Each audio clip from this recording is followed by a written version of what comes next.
नमस्ते यार, कैसे हो आप लोग। तो आज इस वीडियो में हम डिस्कस करेंगे क्लास 12 फिलॉसफी का चैप्टर 3 कर्म योग। भगवत गीता में श्री कृष्ण ने 3 तरीके बताए हैं या 3 रास्ते बताए हैं जिससे एक इंसान अपने लाइफ में मोक्ष की प्राप्ति कर सकता है। ये 3 रास्ते कौन कौन से हैं? पहला है ज्ञान योग, इसे हम पाथ ऑफ नॉलेज भी कहते हैं। यहाँ नॉलेज का मतलब ये नहीं कि हम किताब से पढ़ लिए तो हमें कुछ पता चल गया। यहाँ नॉलेज यानी सेल्फ रियलाइजेशन, हमारी अस्तित्व क्या है, हमारा लाइफ का पर्पस क्या है, क्या गोल है, ये जो सारी सेल्फ रियलाइजेशन होती है, इससे हम मोक्ष को प्राप्त कर सकते हैं हमारे लाइफ में। दूसरा है भक्ति योग यानी कि पाथ ऑफ डिवोशन, तो भगवान को अपनी पूरी जीवन समर्पित कर देना, उसे हम भक्ति योग कहते हैं और इससे भी मोक्ष की प्राप्ति हो सकती है। तीसरा है कर्म योग, इसमें कर्म को सबसे श्रेष्ठ माना गया है। कर्म योग के अनुसार हमारा जो भी धर्म है, जो भी हमारी ड्यूटीज हैं, उसको करते रहना, अपने धर्म के अनुसार कार्य करते रहना ही कर्म योग है।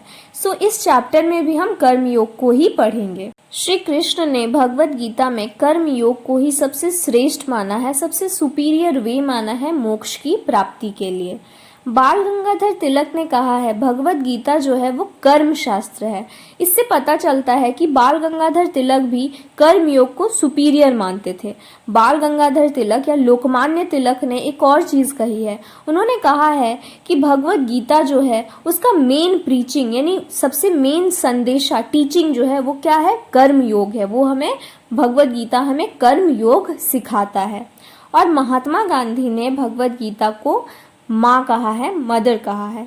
सो महात्मा गांधी वाला क्वेश्चन लास्ट 10 इयर्स में था, इसीलिए मैंने इसको इंक्लूड किया है। भगवत गीता में श्री कृष्ण ने कहा है कर्म योग वो सारी हमारी एक्शन है, हमारी वो सारी कार्य है जो हम सेल्फलेस होके यानी कि निस्वार्थ भाव से दूसरों के अच्छाई के लिए करते हैं। कर्म योग का मतलब होता है अपने धर्म के अनुसार जो भी सही काम है उसको करना, ये सोचे बिना कि उसके रिजल्ट क्या होंगे या ये सोचे बिना कि उससे हमें क्या फ़ायदा होगा। कर्म योग हमारा वो सारा एक्शंस होता है जो हम रिजल्ट से बिना अटैच हुए, रिजल्ट से मैनिपुलेट हुए बिना बस अपना ड्यूटी समझ के करते हैं।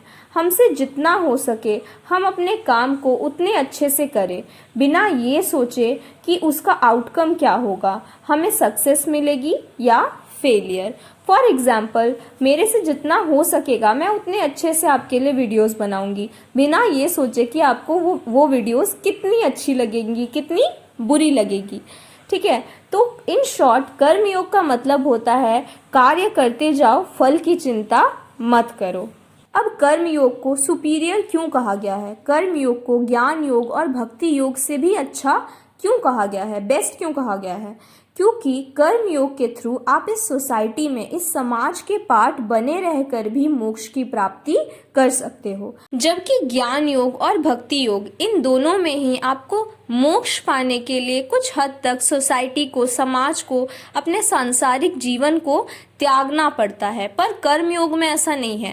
कर्म योग में आप इस संसार में, इस सोसाइटी में, समाज में रहकर भी मोक्ष की प्राप्ति कर सकते हैं और अपने कर्मों से इस सोसाइटी में अपना कंट्रीब्यूशन भी कर सकते हैं। इसीलिए कृष्ण ने और लोकमान्य तिलक ने कर्म योग को सुपीरियर माना है, बेस्ट माना। तो भगवत गीता के अनुसार 2 तरह के कर्म होते हैं, निष्काम कर्म और सकाम कर्म। और इन दोनों में से भगवान श्री कृष्ण भगवत गीता में कर्म योग में हमें निष्काम कर्म करने के लिए कहते हैं। और अगली वीडियो में हम डिस्कस करेंगे निष्काम कर्म और सकाम कर्म क्या होते हैं। सो आई होप कि आपको ये वीडियो में जो मैंने समझाया है वो समझ में आया। And thanks for watching.